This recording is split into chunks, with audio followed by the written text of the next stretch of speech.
You are watching Gyandeep Channel, a torch of knowledge burning bright. प्यारे बच्चों नमस्कार। Gyandeep channel की ओर से हम आपका स्वागत करते हैं। आज की हमारी वीडियो का विषय एक लेख पानी रे पानी, कक्षा 7वीं का अध्याय 4। यह लेख अनुपम मिश्र का लिखा हुआ है। पानी रे पानी का मुख्य संदेश जल संरक्षण और जल प्रबंधन की महत्ता को समझाना है। पाठ हमें सिखाता है कि बारिश के जल को इकट्ठा करना जरूरी है ताकि भूजल भंडार बढ़ता रहे।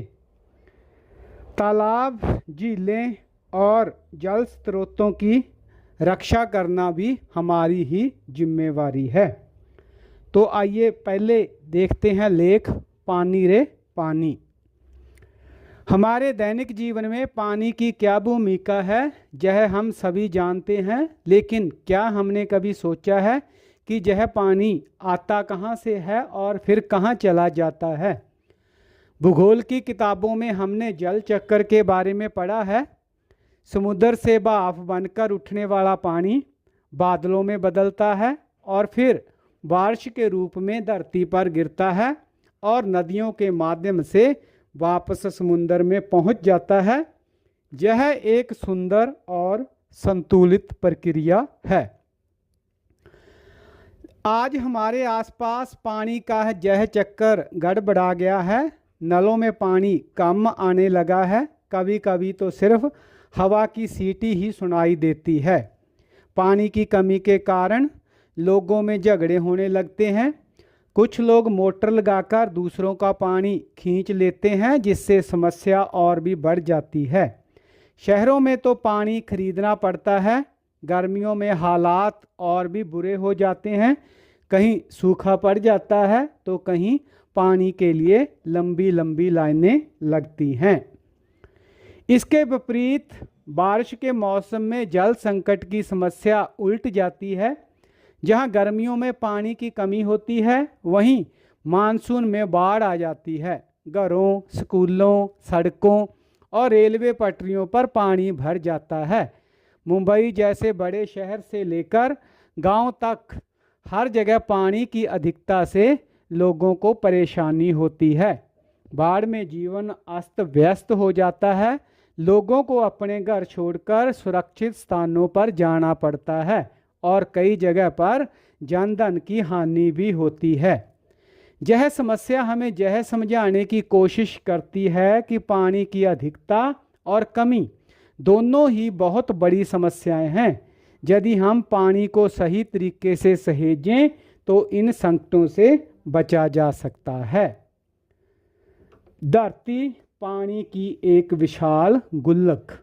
हम सभी ने कभी ना कभी पैसे बचाने के लिए गुल्लक का उपयोग किया होगा। जब भी हमें पैसे मिलते हैं हम उन्हें गुल्लक में जमा करते हैं और ज़रूरत पड़ने पर निकाल लेते हैं। ठीक इसी तरह धरती भी एक विशाल गुल्लक की तरह है जो बारिश के पानी को सहेज कर रखती है। तालाब, झीलें, नदियाँ इसी गुल्लक का हिस्सा हैं।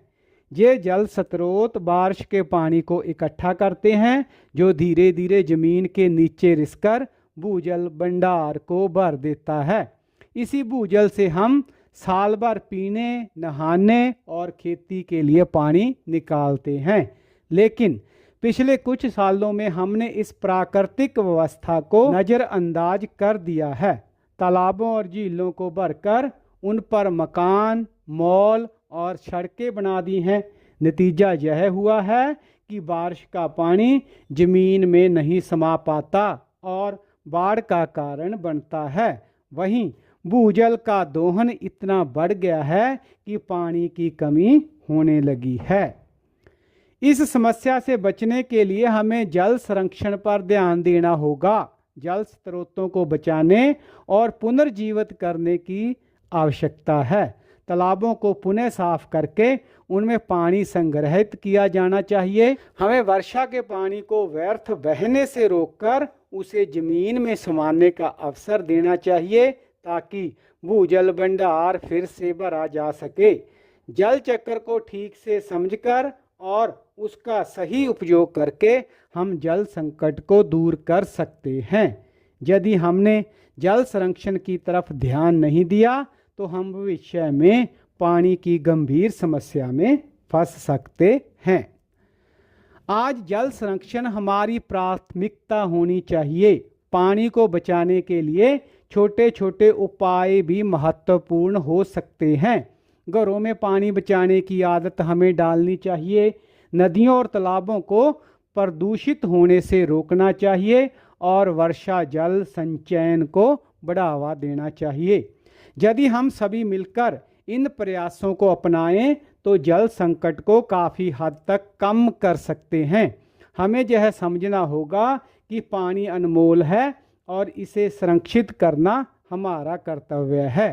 जल संरक्षण को सही तरीके से समझकर जल स्रोतों की रक्षा करके और जल संरक्षण के उपाय अपनाकर हम एक बेहतर भविष्य की ओर बढ़ सकते हैं। यह लेख लिखा हुआ है बच्चों अनुपम मिश्र जी का। आइए उनके बारे में जानकारी प्राप्त करते हैं। अनुपम मिश्र भारत के प्रसिद्ध पर्यावरणविद, लेखक, संपादक और गांधीवादी विचारक थे। वे पारंपरिक जल प्रबंधन, पर्यावरण संरक्षण और प्राकृतिक संसाधनों के सतत उपयोग पर काम करने वाले अग्रणी हस्ताक्षरों में से एक थे। उनकी रचनाओं ने भारत में जल संरक्षण और पर्यावरण जागरूकता को नई दिशा दी। उनका जन्म 1948 में हुआ। उन्होंने जल संचयन, जल प्रबंधन और पारंपरिक वर्षा जल संचयन तरीकों के बारे में जागरूकता फैलाने में बहुत अधिक महत्वपूर्ण भूमिका निभाई थी। उन्होंने जो प्रमुख पुस्तकें लिखी उनमें आज भी खरे हैं तालाब और राजस्थान की रजत बूंदें प्रमुख हैं। 1996 में उन्हें इंदिरा गांधी पर्यावरण पुरस्कार से सम्मानित किया गया। इसके बाद 2011 में जमुनालाल बजाज पुरस्कार मिला और मरणोपरांत 2017 में उन्हें सरस्वती सम्मान देकर सम्मानित किया गया। 19 दिसंबर 2016 को उनकी मृत्यु हुई। अनुपम मिश्र ने अपने लेखक और कार्यों के माध्यम से भारत में जल संरक्षण और पर्यावरण चेतना को गहराई से प्रभावित किया। उनकी पुस्तकें आज भी लाखों लोगों को प्रेरित करती हैं। उनका कहना था, प्रकृति ने हमें सब कुछ दिया है, हमें बस उसे समझने और संभालने की ज़रूरत है। आज भी उनके विचार पर्यावरण संरक्षण के लिए हमारे लिए मार्गदर्शक हैं। पानी रे पानी इस पाठ पर आधारित प्रश्न और उनके उत्तर इस प्रकार से हैं।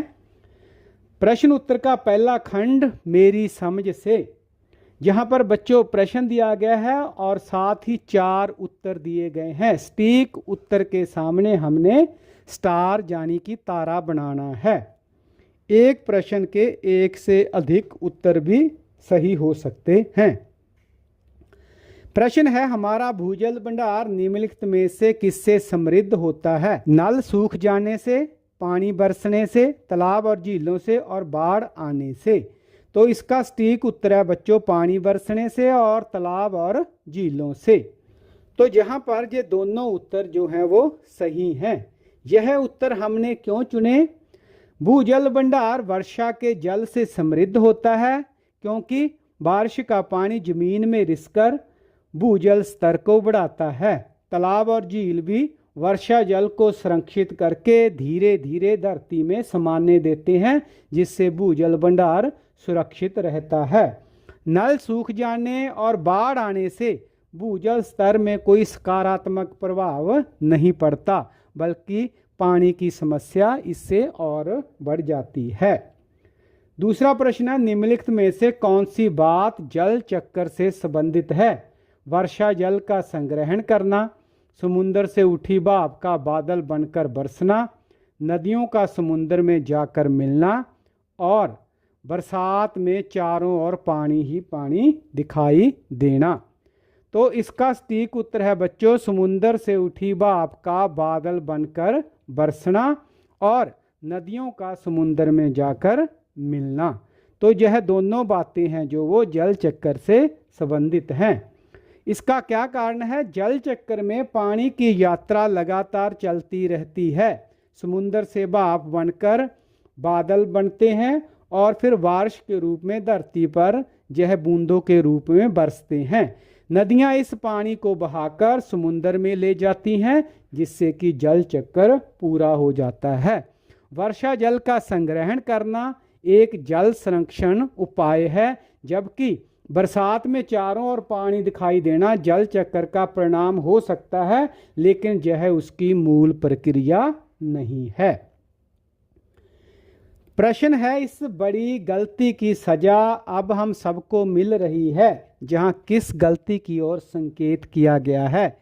जल चक्र की अवधारणा को न समझना, आवश्यकता से अधिक पानी का उपयोग करना, तालाबों को कचरे से पाट कर समाप्त करना और भूजल भंडारण के विषय में विचार न करना। तो यहाँ पर जो गलती के बारे में बताया गया वह है तालाबों को कचरे से पाट कर समाप्त करना।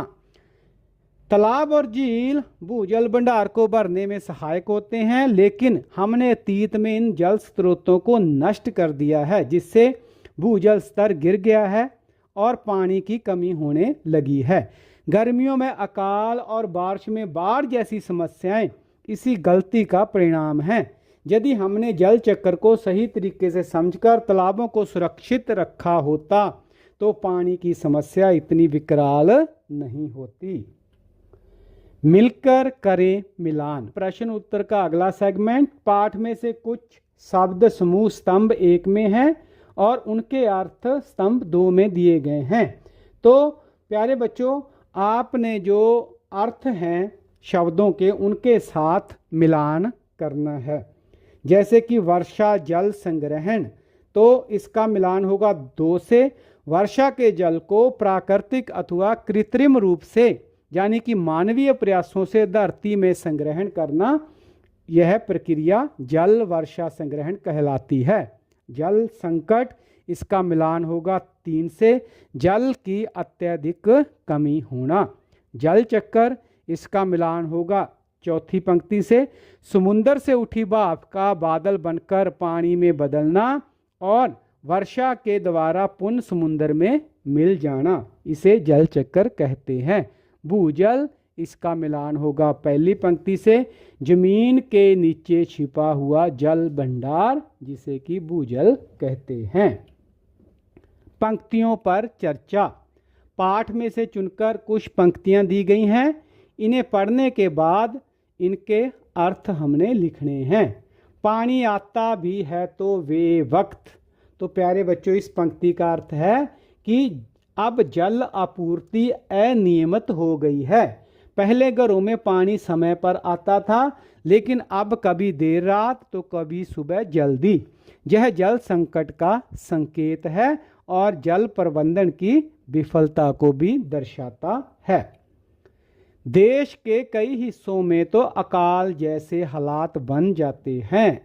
इस पंक्ति का अर्थ है कि पानी की कमी बहुत भयावह रूप ले चुकी है। कई क्षेत्रों में पानी की उपलब्धता इतनी कम हो गई है कि सूखा पड़ने लगा है, जिससे फसलों, पशुओं और लोगों को कठिनाइयां झेलनी पड़ती हैं। यह हमें जल संरक्षण के महत्व की ओर इशारा करती हुई पंक्ति है। कुछ दिनों के लिए सब कुछ थम जाता है, तो यह पंक्ति किस ओर संकेत करती है? तो इसका उत्तर है बच्चों, यह विशेष रूप से बाढ़ के संदर्भ में कही गई पंक्ति है। जब बाढ़ आती है तो जनजीवन अस्त व्यस्त हो जाता है, सड़कों पर पानी भर जाता है, स्कूल दफ्तर बंद हो जाते हैं, यातायात रुक जाता है और लोग अपने घरों तक सीमित हो जाते हैं। यह बताता है कि अत्यधिक जल भी उतना ही घातक हो सकता है जितना कि जल की कमी। अकाल और बाढ़ एक ही सिक्के के दो पहलू हैं। इस पंक्ति का अर्थ है कि जल चक्र में असंतुलन की गहरी सच्चाई छिपी है। जब पानी की सही मात्रा उपलब्ध होती है तो सब कुछ सामान्य रहता है, लेकिन जरूरत से कम पानी अकाल की स्थिति उत्पन्न कर सकता है और दूसरी ओर जरूरत से ज़्यादा पानी बाढ़ का कारण बनता है। यदि हम जल प्रबंधन को सही ढंग से करें तो इन दोनों समस्याओं से बचा जा सकता है। अगला सेगमेंट प्रश्न उत्तर का सोच विचार के लिए। लेख को पढ़ें और निम्नलिखित विषय में पता लगाकर लिखें। पाठ में धरती को एक बहुत बड़ी गुल्लक क्यों कहा गया है? तो इसका उत्तर है बच्चों, धरती को एक बड़ी गुल्लक इसलिए कहा गया है क्योंकि यह वर्षा के पानी को संग्रहित करने की क्षमता रखती है। जब बारिश होती है तो पानी तालाबों, झीलों और अन्य जल स्रोतों में जमा होता है और यह धीरे धीरे जमीन में रिसकर भूजल भंडार को भरपूर करता है, जिससे हमें पूरे साल पानी मिलता है। यदि हम इस जल भंडार को संरक्षित करें तो भविष्य में जल संकट से बच सकते हैं।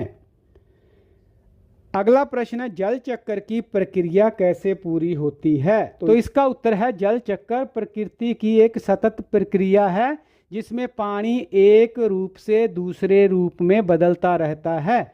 यह समुद्र, नदियों और अन्य जल स्रोतों से शुरू होता है, जहां सूर्य की गर्मी पानी को भाप बना देती है। यह भाप ऊपर उठकर बादलों का रूप लेती है और फिर बारिश के रूप में धरती पर गिरती है। यह बारिश झीलों, तालाबों, नदियों और भूजल में संग्रहित हो जाती है। नदियां इसे फिर समुद्र तक ले जाती हैं, जिससे यह जल चक्र पूरा होता है। यदि सारी नदियां, झीलें और तालाब सूख जाएं तो क्या होगा? इसका उत्तर है, यदि सभी जल स्रोत सूख जाएं तो जल संकट गहरा जाएगा।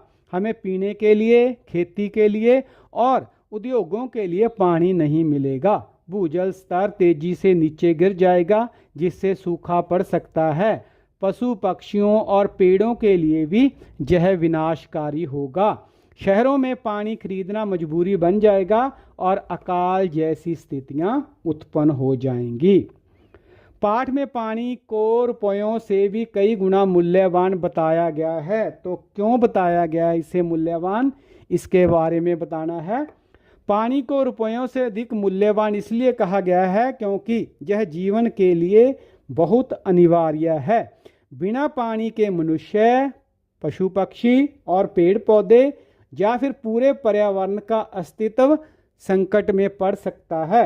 जबकि पैसे से हम वस्तुएं खरीद सकते हैं, लेकिन यदि जल स्रोत समाप्त हो गए तो कोई भी साधन इसकी कमी को पूरा नहीं कर सकता। इसलिए जल संरक्षण को सर्वोच्च प्राथमिकता दी जानी चाहिए।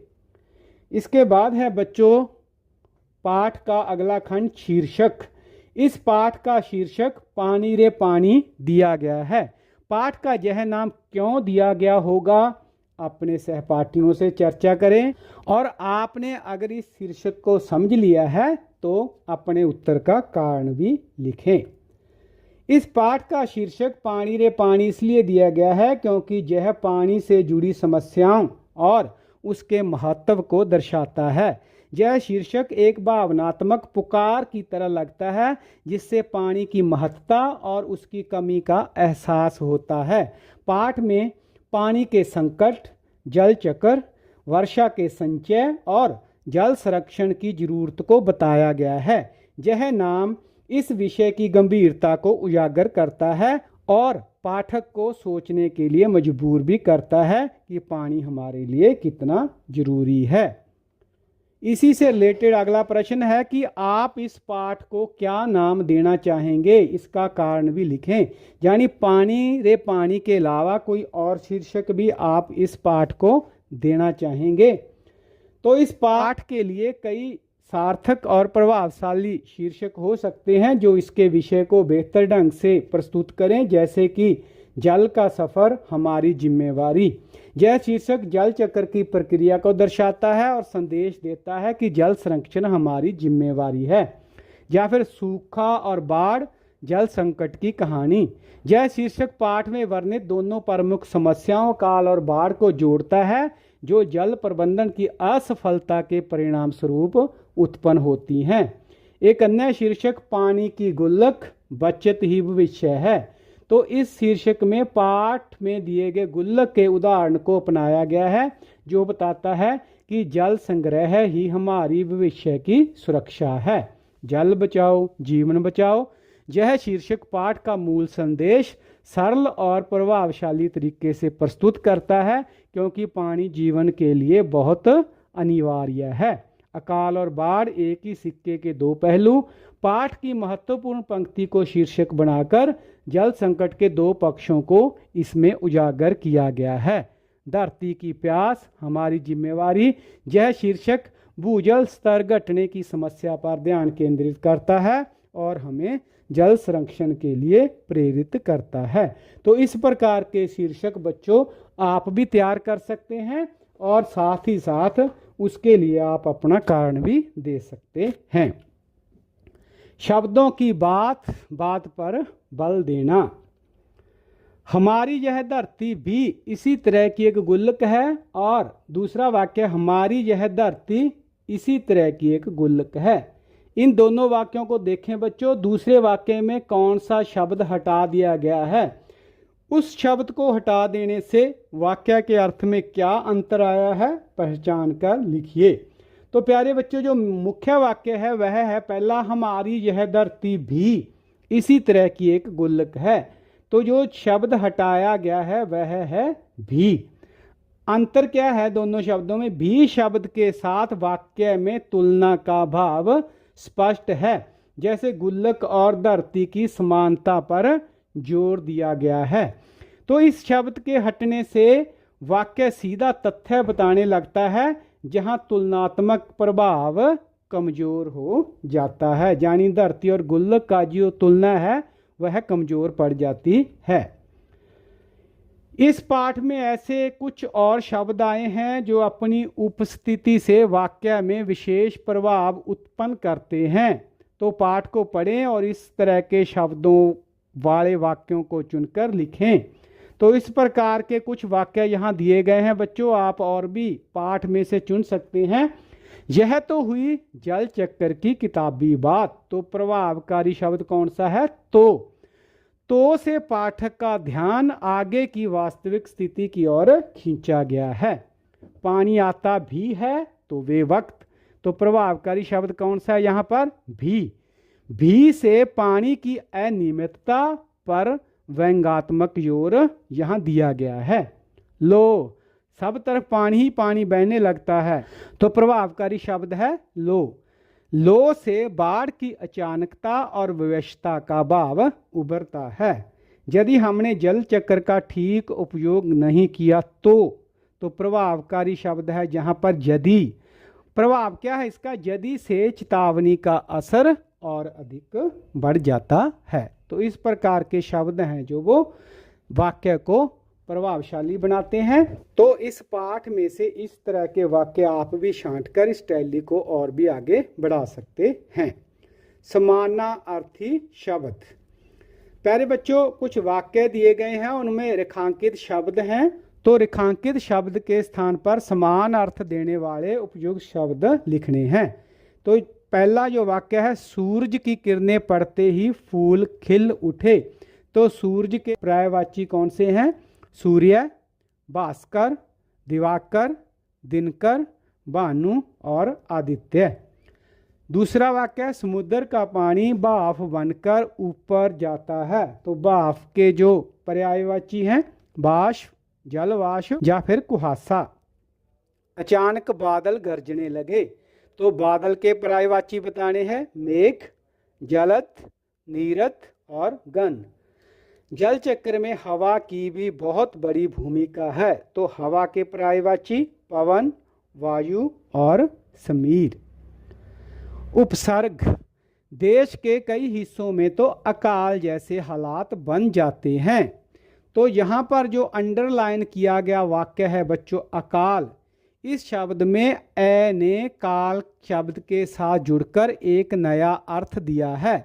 काल का अर्थ होता है समय या मृत्यु, जबकि अकाल का अर्थ बन गया कुसमय या सूखा। कुछ शब्दांश किसी शब्द के आरंभ से जुड़कर उसके अर्थ में परिवर्तन कर देते हैं या कोई विशेषता उत्पन्न कर देते हैं, तो इस प्रकार नए शब्दों का निर्माण करते हैं। इस तरह के शब्दांश जो किसी शब्द के आगे लगते हैं उन्हें उपसर्ग कहते हैं। आप भी उपसर्ग के प्रयोग से नए शब्द बनाकर उनका वाक्यों में प्रयोग कीजिए। जैसे कि सुपात्र के साथ मिलाकर हम बना सकते हैं सुपात्र। इसी तरह ए को पात्र के साथ मिलाकर बना सकते हैं अपात्र। ए को ज्ञान के साथ मिलाकर बना सकते हैं अज्ञान, और वी को ज्ञान के साथ मिलाकर विज्ञान। तो इस प्रकार से हम नए शब्द हैं जो वो उपसर्ग के जरिए बना सकते हैं। आपकी बात। धरती की गुल्लक में जल राशि की कमी ना हो, इसके लिए आप क्या क्या प्रयास कर सकते हैं, अपने सहपाठियों से चर्चा करें और लिखें। तो इसका उत्तर है बच्चों, वर्षा जल संचयन। घरों, स्कूलों और सार्वजनिक स्थलों पर वर्षा का पानी इकट्ठा करने के लिए टैंक और चार्जिंग सिस्टम लगाना। तालाबों और झीलों का संरक्षण, पुराने जल स्रोतों की सफाई और पुनर्जीवित करके उसमें पानी जमा करना। भूजल पुनर्वरण, ऐसी जगहों पर खड्डे बनाना जहां पर बारिश का पानी धरती में समा सके। सामुदायिक जागरूकता, स्कूलों और समाज में जल संरक्षण के प्रति लोगों को जागरूक करना। कम पानी की तकनीक अपनाना, कृषि और घरेलू कार्यों में पानी की बर्बादी रोकने के लिए उन्नत तकनीकों का उपयोग करना। पेड़ लगाना, वृक्षारोपण से जमीन में पानी का स्तर बढ़ता है जिससे कि भूजल संरक्षित होता है। तो अधिक से अधिक पेड़ लगाना भी इस समस्या का एक हल है। इस पाठ में छोटे से खंड में जल चक्कर की प्रक्रिया को प्रस्तुत किया गया है। उस खंड की पहचान करें और जल चक्कर को चित्र के माध्यम से प्रस्तुत करें। तो प्यारे बच्चों, इस पाठ की शुरुआत में ही जल चक्कर प्रक्रिया को प्रस्तुत किया गया है। पाठ में जल चक्कर को इस प्रकार से प्रस्तुत किया गया है। सूरज की गर्मी से समुद्र का पानी भाप बनकर ऊपर उठता है, बादल बनता है और फिर बारिश के रूप में धरती पर गिरता है। यह पानी नदियों में बहता हुआ फिर से समुद्र की ओर लौट जाता है जिससे कि जल चक्कर पूरा होता है। तो आप एक चित्र भी देख रहे हैं स्क्रीन पर। इस तरह का चित्र आप भी बना सकते हैं जो कि जल चक्कर को प्रस्तुत कर रहा है। जैसे कि आप देख रहे हैं समुद्र से जो तीर लगा हुआ है वह भाप में बदलकर वाष्पीकरण के जरिए बादलों का रूप ले रहा है और वही बादल धरती पर वर्षा के रूप में बरसते हैं और नदियों में वह पानी चला जाता है और नदियों का पानी फिर से वह नदी समुद्र में भी चला जाता है और कुछ पानी जो है वो भूजल पुनर्भरण में भी लगता है। तो इस प्रकार का चित्र आप बना सकते हैं जो कि जल चक्कर को प्रस्तुत करता है। इसके बाद आपके द्वारा बनाए गए जल चक्कर के चित्र का विवरण प्रस्तुत करें। जानिए आपने उसमें क्या क्या चीज़ें कैसे कैसे प्रस्तुत की हैं। तो प्यारे बच्चों, जो चित्र है आपने जो पिछली स्क्रीन पे भी देखा था, यहाँ भी देख रहे हैं, उससे संबंधित जो प्रस्तुतिकरण है वो आपने देना है। इस जल चक्कर के चित्र में निम्नलिखित तत्व शामिल हैं। सूर्य की किरणें समुद्र के पानी को गर्म करती हैं। वाष्पीकरण, समुद्र, नदी और झीलों से पानी भाप के रूप में ऊपर उठता है। बादल बनना, भाप ऊपर जाकर ठंडी होकर बादलों का निर्माण करती है। वर्षा, बादल भारी होकर बारिश के रूप में पानी को धरती पर गिराते हैं। नदी और भूजल पुनर्भरण, तो बारिश का पानी नदियों, झीलों और भूजल स्तर को भरता है। पुनः समुद्र में प्रवाह, नदियां इस पानी को समुद्र तक लेके जाती हैं जिससे जल चक्कर पूरा हो जाता है। तो इस प्रकार जल चक्कर एक निरंतर चलने वाली प्रक्रिया है जो पृथ्वी के जल को संतुलित रखने में मदद करती है। इसके बाद है सृजन।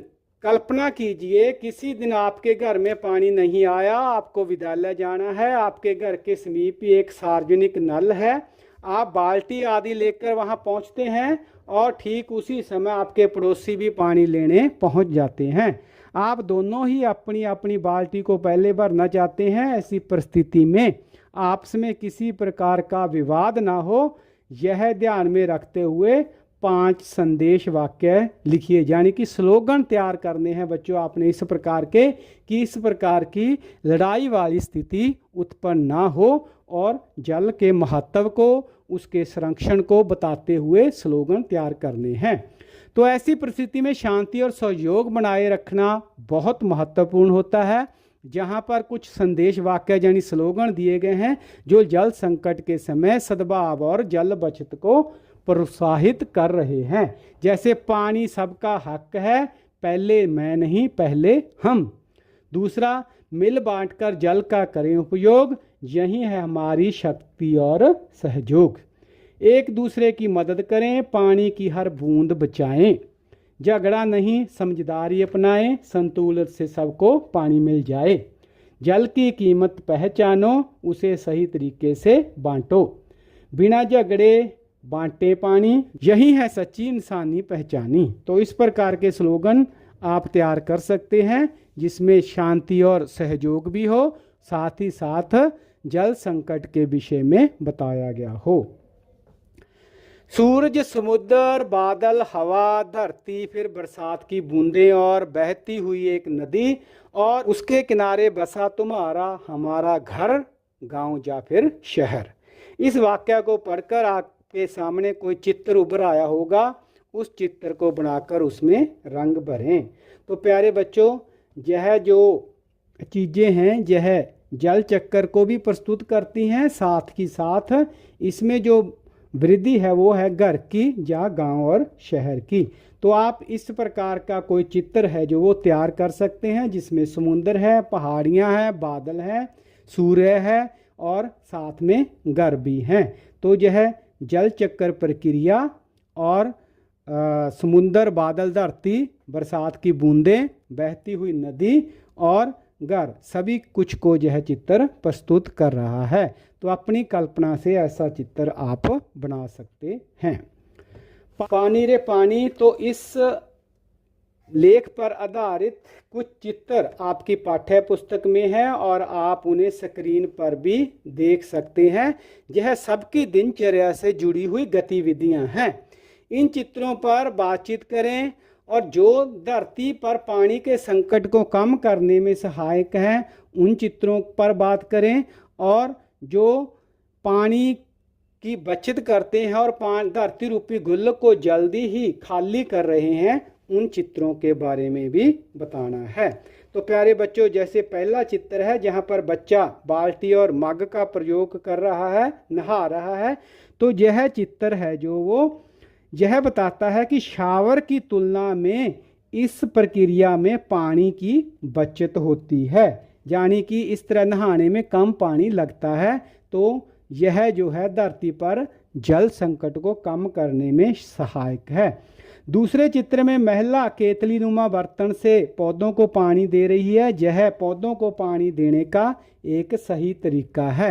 इससे पानी सीधा पौधों की जड़ों में जाता है और यह जल संकट को बढ़ने नहीं देता। तीसरा चित्र है जो वो पानी की बर्बादी को दर्शाता हुआ चित्र है, जहाँ पर पानी बह रहा है। चौथा चित्र आप देख रहे हैं बच्चों, लोग तालाब की सफाई कर रहे हैं, उसको दर्शाता चित्र है। यह चित्र जो है पानी संकट को कम कर सकता है। पांचवा चित्र, बच्चा ब्रश कर रहा है लेकिन नल उसने खुला छोड़ रखा है, तो यह भी पानी की बर्बादी को दर्शा रहा है। छठे चित्र में आप देख रहे हैं कि मोटर पंप द्वारा पानी खींचा जा रहा है। यह धरती रूपी गुल्लक से पानी को खत्म कर रहा है। सातवां चित्र, बच्चे पौधे लगा रहे हैं। यह जल संरक्षण में सहायक चित्र है। इसके बाद आठवां चित्र, बच्चा होज का प्रयोग करके स्कूटर धो रहा है, जहां पर पानी की बहुत बर्बादी हो रही है। आखिरी चित्र आप देख रहे हैं बच्चों, खाली कमरा, कोई बैठा नहीं है, लेकिन जो लाइटें हैं और पंखे हैं वो चालू हैं। तो यह एक तरह से ऊर्जा की बर्बादी है। और ऊर्जा कैसे उत्पन्न होती है? हम जानते हैं कि पानी द्वारा भी ऊर्जा जो है वो उत्पन्न होती है। तो यह अप्रत्यक्ष रूप से एक तरह से पानी की बर्बादी ही है। सभी को अपनी आवश्यकता के अनुसार पर्याप्त पानी मिले, इस विषय पर एक परिचर्चा का आयोजन करें। परिचर्चा के मुख्य बिंदुओं को आधार बनाते हुए रिपोर्ट भी लिखें। तो आप परिचर्चा तैयार कर सकते हैं बच्चों, और एक रिपोर्ट तैयार कर सकते हैं। कुछ हिंट हम आपको यहाँ दे रहे हैं कि रिपोर्ट कैसे लिख सकते हैं। परिचर्चा का विषय लिखेंगे सबसे पहले जल संसाधनों का न्याय संगत वितरण और जल संरक्षण। तो स्थान जैसे कि विद्यालय का नाम या विद्यालय का कोई हॉल, वहाँ का जिक्र करेंगे। तिथि, यहाँ पर आप दिनांक लिखेंगे कि किस तिथि को इस परिचर्चा का आयोजन हुआ, इसका संयोजक कौन था, इसके मुख्य प्रतिभागी कौन कौन से, किन किन बच्चों ने इसमें भाग लिया, उन सभी का नाम आप लिखेंगे। परिचर्चा के मुख्य बिंदुओं के बारे में रोशनी डालेंगे कि जल का न्याय संगत वितरण, प्रत्येक व्यक्ति को उसके उपयोग के अनुसार पानी मिलना चाहिए। जल आपूर्ति व्यवस्था को सुधारने के लिए सरकारी नीतियां बनानी चाहिए और जल के अनावश्यक उपयोग को रोकने के लिए जागरूकता अभियान भी चलाए जाने चाहिए। तो इस प्रकार के मुख्य बिंदु लेकर हम परिचर्चा को आगे बढ़ा सकते हैं। वर्षा जल संचयन भू जल संरक्षण। इस परिचर्चा में हम घरों और स्कूलों में वर्षा जल संचयन प्रणाली अपनाई जाए, इसके विषय में भी बात करेंगे। तालाबों और झीलों को पुनर्जीवित किया जाए ताकि पानी संग्रहित किया जा सके। वृक्षारोपण को बढ़ावा दिया जाए जिससे धरती का जल स्तर बना रहे। तो यह वह महत्वपूर्ण बिंदु है जिससे कि धरती रूपी गुल्लक में जो जल है उसके भंडार को भरपूर किया जा सकता है। जल प्रबंधन में आधुनिक तकनीकों का उपयोग। तो खेतों में ड्रिप इरिगेशन या स्प्रिंकल्ड यानी कि फुहारा प्रणाली अपनाई जानी चाहिए। औद्योगिक क्षेत्रों में जल पुनर्चक्रण तकनीकों का उपयोग किया जाना चाहिए। स्मार्ट मीटरिंग और जल नियंत्रण प्रणाली को लागू किया जाना चाहिए। तो यह भी परिचर्चा में शामिल होना चाहिए। इसके बाद परिचर्चा में जिस विषय पर बात करनी है वह है समुदाय और सरकार की भूमिका। सरकारी योजनाओं में जल संरक्षण को प्रमुखता दी जानी चाहिए। स्थानीय स्तर पर पंचायत और नगर निगम जल प्रबंधन पर ध्यान दें, इस विषय पर ध्यान देना चाहिए। नागरिकों को अपनी जिम्मेवारी समझाने के लिए जल जागरूकता अभियान चलाया जाना चाहिए। जल संरक्षण के लिए नागरिकों को पहल करनी चाहिए। नल कूड़ा छोड़ने की आदत खत्म करनी चाहिए और जल व्यर्थ नहीं बहना चाहिए, इस बात का ध्यान रखना चाहिए। घरों और संस्थानों में जल उपयोग के प्रति संवेदनशीलता अपनानी चाहिए। पानी के बचाव के लिए छोटे छोटे प्रयासों को अपनाना चाहिए, जैसे कि कम पानी में स्नान, बर्तन धोने में सावधानी और रिसते हुए नलों को ठीक करना। और आखिर में परिचर्चा का निष्कर्ष लिखेंगे कि परिचर्चा के दौरान यह निष्कर्ष निकला कि जल संकट को दूर करने के लिए सरकार, समुदाय और नागरिकों को मिलकर कार्य करना होगा। जल संसाधनों के उचित उपयोग और संरक्षण से प्रत्येक व्यक्ति को उसकी आवश्यकता के अनुसार पर्याप्त पानी मिल सकता है। जागरूकता और तकनीकी समाधान अपनाकर हम जल समस्या का समाधान कर सकते हैं। तो सुझाव भी दे सकते हैं आप परिचर्चा के बारे में कि विद्यालय स्तर पर जल संरक्षण क्लब बनाया जाना चाहिए। स्थानीय तालाबों और झीलों की सफाई का अभियान चलाया जाना चाहिए। जल बचत से जुड़ी गतिविधियों को बढ़ावा देना चाहिए। और आखिर में हम लिख सकते हैं कि यह परिचर्चा जल संरक्षण के प्रति जागरूकता फैलाने में सहायक रही। तो इस प्रकार की रिपोर्ट आप जल संरक्षण पर परिचर्चा जो हुई उस पर तैयार कर सकते हैं। बिन पानी सब सून पाठ में भूजल स्तर के कम होने के कुछ कारण बताए गए हैं, जैसे तालाबों में कचरा फेंककर भरना आदि। भूजल स्तर कम होने के और क्या क्या कारण हो सकते हैं, प्यारे बच्चों, उनका पता लगाना है और आपको उससे कक्षा में प्रस्तुत करना है। तो भूजल स्तर कम होने के कई कारण हैं, जिसमें अत्यधिक जल दोहन, बिना पुनर्भरण के अधिक पानी निकालना, जैसे कि आजकल हम देखते हैं कि जून जुलाई के महीने में धान की फसल उगाई जाती है, उसके लिए बहुत ज़्यादा पानी का उपयोग है जो वो होता है। तो इस प्रकार अत्यधिक जल का दोहन नहीं होना चाहिए। हमें धान की बजाय और फसल बीजने पर जोर देना चाहिए। कंक्रीट की सतहों के बढ़ने से वर्षा जल का जमीन में न समाना, तो इस बात का ध्यान रखना चाहिए कि जो पुराने जल स्रोत हैं, नदियाँ, नाले, झील, तालाब, सरोवर, पोखर, उनकी सफाई को हम पहल दें और उनको साफ रखें ताकि धरती में जो जल है वो रिश्ता रहे। जंगलों की कटाई जिससे पानी जमीन में जाने की प्रक्रिया बाधित होती है। हम जानते हैं कि पेड़ वर्षा लाने में सहायक हैं और इससे भूजल में जो है वृद्धि होती है। और जल स्रोतों जैसे तालाबों, झीलों का अतिक्रमण और भराव, हम जानते हैं कि कई जगह तालाबों और झीलों पर मिट्टी डालकर उन्हें भर दिया गया है, वहाँ पर बिल्डिंगें बन रही हैं। तो इस तरह के प्रयासों पर रोक लगनी चाहिए। इसके बाद है भूजल स्तर की कमी से हमें आजकल किन कठिनाइयों का सामना करना पड़ता है। तो प्यारे बच्चों, भूजल स्तर में कमी होने से जो कठिनाइयाँ आती हैं उसमें है पीने और घरेलू उपयोग के पानी की समस्या बहुत आती है। खेती में सिंचाई के लिए पानी की उपलब्धता कम हो जाती है। उद्योगों और व्यवसायों में पानी नहीं मिलता। तालाबों और झीलों के सूखने से पर्यावरण पर बुरा असर पड़ता है। पौधे, पशु पक्षी हैं जो वो उनको पानी नहीं मिलता। परिणाम स्वरूप उनकी जो संख्या है उसमें कमी आ रही है। आपके विद्यालय, गांव, शहर के स्थानीय प्रशासन द्वारा भूजल स्तर बढ़ाने के लिए क्या क्या प्रयास किए जा रहे हैं, इनका पता लगाएं और लिखें। तो प्यारे बच्चों, देख रहे होंगे आप कई संस्थान, कई जो है NGO और इसी प्रकार से सरकारी संस्थान भी भूजल स्तर को बढ़ाने के लिए प्रयासरत हैं। सरकार भी इसमें लोगों को जो है प्रोत्साहित कर रही है। तो आप इस तरह के प्रयास कहाँ कहाँ हो रहे हैं, किस प्रकार हो रहे हैं, उनका पता लगाकर अपने स्तर पर लिखना है। किस तरह लिख सकते हैं, उसके कुछ उदाहरण आपको दे रहे हैं। तो स्थानीय प्रशासन के प्रयास, वर्षा जल संचयन योजनाएं लागू करना, तालाबों, झीलों को पुनर्जीवित करना, भूजल पुनर्भरण के लिए गड्ढे और रिचार्ज पिट बनाना, जल संरक्षण के प्रति जागरूकता अभियान चलाना, इन प्रयासों को अपनाकर भूजल स्तर को बनाए रखा जा सकता है। आज की पहेली प्रश्न उत्तर का अगला खंड। जल के प्राकृतिक स्रोत हैं वर्षा, नदी, झील और तालाब।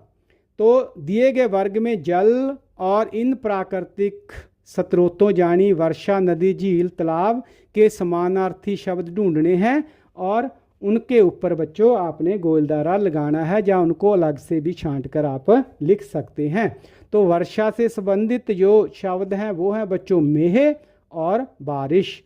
नदी से संबंधित जो समानार्थी शब्द हैं वे हैं इस पाठ में सरिता, उसके बाद तटिनी, प्रवाहिनी और तरंगिणी। उसके बाद झील और तालाब से संबंधित समानार्थी शब्द हैं बच्चों सरोवर, ताल और जलाशय। इसके बाद जल से संबंधित जो समानार्थी शब्द हैं वो हैं इस वर्ग पहेली में अम्बु, इसके बाद वारी, नीर और सलिल। झरोखे से अपने तालाबों और नदियों से रिसकर धरती रूपी गुल्लक में जमा होने वाले पानी के संबंध में आपने यह लेख पढ़ा। अब आप तालाबों से बनने के इतिहास के विषय में अनुपम मिश्र का लिखा हुआ एक लेख है बच्चों, पाल के किनारे रखा इतिहास। उसका एक अंश आपकी पाठ्य पुस्तक में भी है और जहां भी हम उसे प्रस्तुत कर रहे हैं उसे देखें। यह कहानी चार भाइयों कूड़न, बुड़ान, सरमन और कुराई की है जो मेहनती किसान थे। एक दिन कूड़न की बेटी को खेत जाते समय एक नुकीले पत्थर से ठोकर लगी। जब उसने उसे दरांती से हटाने की कोशिश की तो उसकी दरांती सोने में बदल गई। यह एक पारस पत्थर था जो लोहे को सोने में बदल सकता था। भाइयों ने सोचा कि राजा को यह बात बतानी चाहिए ताकि पारस उनके हाथ से छिन न जाए। लेकिन जब राजा को यह जानकारी दी गई तो राजा ने उनसे पारस का पत्थर नहीं लिया। न सोना लिया बल्कि भाइयों को अच्छे कार्य करने के लिए प्रेरित किया। राजा ने उन्हें तालाब बनाने का सुझाव दिया। वे इस सलाह पर अमल करते हैं और 4 विशाल तालाबों का निर्माण करते हैं जो आज भी उनके नाम पर ही मौजूद हैं। इस कहानी का ऐतिहासिक प्रमाण पूरी तरह से स्पष्ट नहीं है, लेकिन मध्य भारत के कई हिस्सों में यह कहानी प्रचलित है। राजा रानी, संत और आम नागरिकों ने सदियों तक तालाब बनाकर समाज की सेवा की है। यही कारण है कि जल संरक्षण और तालाब निर्माण को समाज में बड़ा सम्मान दिया जाता है। जिन लोगों ने यह कार्य किए हैं उन्हें साधु संत महात्मा के रूप में पूजा जाता है। तो इस पर आधारित प्रश्न है बच्चों, सांझी समझ, पानी रे पानी और पाल के किनारे रखा इतिहास। इनमें आपको कौन कौन सी बातें समान लगी, उनके विषय में अपने सहपाठियों के साथ चर्चा करके लिखें। तो प्यारे बच्चों, दोनों पाठों में, लेखों में जो कॉमन बातें हैं वह है जल संरक्षण का संदेश। दोनों पाठ हमें पानी के महत्व और उसकी सही तरीके से संरक्षण की प्रेरणा देते हैं। तालाबों की भूमिका, पानी रे पानी में भूजल भंडारण पर जोर दिया गया है, जबकि पाल के किनारे रखा इतिहास में तालाब निर्माण को समाज के प्रति योगदान के रूप में दर्शाया गया है। समाज की भागीदारी, दोनों कहानियों में स्पष्ट है कि जल प्रबंधन केवल सरकार या राजा की जिम्मेवारी नहीं, बल्कि आम लोगों को भी इसमें भाग लेना चाहिए। इतिहास और परंपरा का महत्व, पाल के किनारे रखा इतिहास में जल प्रबंधन की ऐतिहासिक कहानी है, जबकि पानी रे पानी जल चक्र और वर्तमान जल संकट को समझाने पर केंद्रित लेख है। ये समानताएं दिखाती हैं कि पानी केवल एक प्राकृतिक संसाधन नहीं, बल्कि एक समाज को जोड़ने वाली महत्वपूर्ण कड़ी भी है। कुछ और परीक्षा उपयोगी प्रश्न उत्तर हैं। जल चक्र क्या है और इसकी प्रक्रिया कैसे कार्य करती है? तो इसका उत्तर है बच्चों, जल चक्र में पानी समुंदर से भाप बनकर उठता है, बादल बनता है और फिर वर्षा के रूप में धरती पर गिरता है। नदी और भूजल इसे संग्रहित करके वापस समुंदर में ले जाते हैं। प्रश्न, पाठ में पानी के संकट को किस प्रकार दर्शाया गया है? इसका उत्तर है, पाठ में बताया गया है कि गर्मी में पानी की कमी होती है, जबकि बरसात में बाढ़ आ जाती है, जिससे कि जल संकट और गहरा जाता है। प्रश्न, जल भंडार को सुरक्षित करने के लिए क्या उपाय किए जाने चाहिए? तो इसके लिए तालाबों, झीलों और वर्षा जल संग्रहण की व्यवस्था होनी चाहिए ताकि पानी धरती में समा सके। प्रश्न है, पाठ में पानी के संबंध में गुल्लक का उदाहरण क्यों दिया गया है? इसका उत्तर है, पाठ में यह समझाने के लिए गुल्लक का उदाहरण दिया गया है कि जिस प्रकार हम गुल्लक में पैसा जमा करते हैं और ज़रूरत पड़ने पर इसका उपयोग करते हैं, उसी प्रकार हमें वर्षा के पानी को भी धरती की गुल्लक में जमा करना चाहिए। प्रश्न है, काल और बाढ़ को एक ही सिक्के के 2 पहलू क्यों कहा गया है? तो इसका उत्तर है, दोनों ही जल प्रबंधन की असफलता के परिणाम हैं। अकाल पानी की कमी को दर्शाता है, जबकि बाढ़ जो है पानी की अधिकता को। प्रश्न, पाठ में तालाबों को महत्व क्यों दिया गया है? इसका उत्तर है, तालाब भूजल स्तर बढ़ाते हैं और जल संकट को कम करने में मदद करते हैं। प्रश्न, पानी की अनियमित आपूर्ति के कारण क्या समस्याएं उत्पन्न होती हैं? इसका उत्तर है, कभी पानी देर से आता है तो कभी सुबह, जिससे लोग परेशान होते हैं और जल बचाने की जहां पर ज़रूरत महसूस होती है। प्रश्न है, राजधानी और बड़े शहरों में पानी की समस्या क्यों बढ़ रही है? इसका उत्तर है, बढ़ती हुई जनसंख्या, भूजल का दोहन, तालाबों को नष्ट करना और अनियंत्रित जल का उपयोग इसके कारण हैं। प्रश्न, किस प्रकार के प्रयास जल संरक्षण के लिए किए जाने चाहिए? तो इसका उत्तर है, वर्षा जल संचयन, तालाबों की सफाई, पानी के कम उपयोग की आदतें अपनाना। ये प्रयास करके हम जल संरक्षित कर सकते हैं। प्रश्न है, हम घर में पानी कैसे बचा सकते हैं?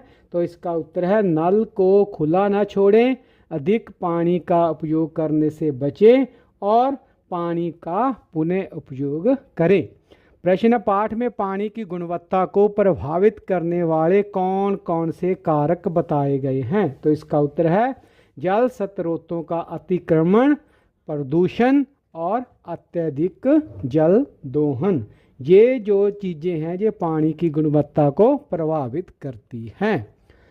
इसके बाद प्रश्न है, कूड़न और उसके भाइयों ने पानी के संरक्षण के लिए क्या किया? इसका उत्तर है, उन्होंने बड़े तालाबों का निर्माण किया जिससे कि जल प्रबंधन में सुधार आ सके। प्रश्न है, बाढ़ आने के बाद कौन कौन सी समस्याएं उत्पन्न होती हैं? इसका उत्तर है, घरों में पानी भर जाता है, यातायात रुक जाता है और फसलें जो हैं वो नष्ट हो जाती हैं। इसके बाद प्रश्न, पाठ में बड़ी गलती की सजा किसे कहा गया है? तो इसका उत्तर है, तालाबों को कचरे से पाटकर समाप्त करने को बड़ी गलती और उसके परिणामों को, जैसे कि गर्मी में नल सूखना और बरसात में बस्तियों का डूबना, इसको सजा कहा गया है। प्रश्न, भूजल भंडार को समृद्ध बनाए रखने के लिए हमें क्या करना चाहिए?